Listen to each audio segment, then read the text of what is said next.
Welcome to 3-minute demo of the new Proteus Arbitrary Waveform Generator. In this setup I'm going to be using our Wave Design Studio software, and I'm going to be using a 2.5 gigasample Arbitrary Waveform Generator. PXI format, I've got it in the chassis here. In the upper chassis I have our Arbitrary Waveform Transceiver as well, and this is a 9 gigasample unit. So let's go ahead with Wave Design Studio and create a sine wave. Make that sine wave 10 cycles. Hit apply. I can also do a phase offset if I wish. Add it to the Waveform Gallery. So the Waveform Gallery is the storage area on your PC for storing all the waveforms that you're going to generate with Waveform Design Studio. I'm also going to select a marker. So our waveform is 2048 points, so I'll make our marker half of that.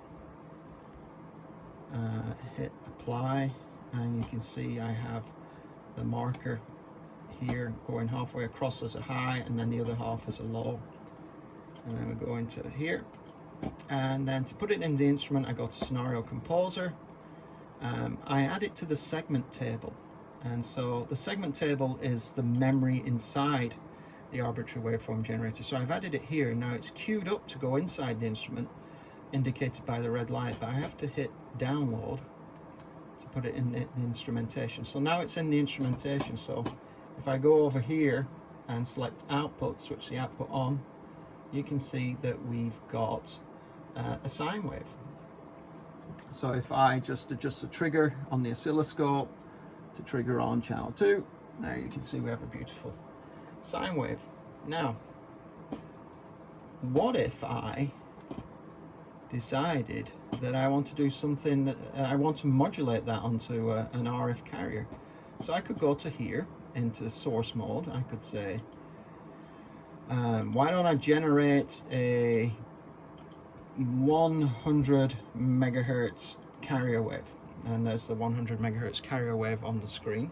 I could go all the way up to 3.6 gigahertz with a 9 gigasample unit.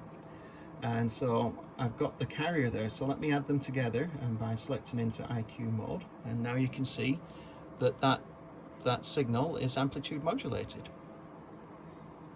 So let's go back to direct mode. So there's my sine wave, and why don't I go back into Scenario Composer and make channel 2 active. So this is channel 2 now, and you can see the waveform's empty. So why don't I add this waveform to channel 2 and download it, and then go over here and switch the output on, and you can see I've got 2 sine waves, and notice they're 180 degrees out of phase. Every Proteus unit has a differential output, so I've got one on the regular output of channel 1 here. I've got a 50 ohm load on the differential output. On channel 2 I have a 50 ohm load on the regular output, and the signal coming off the differential output for channel 2.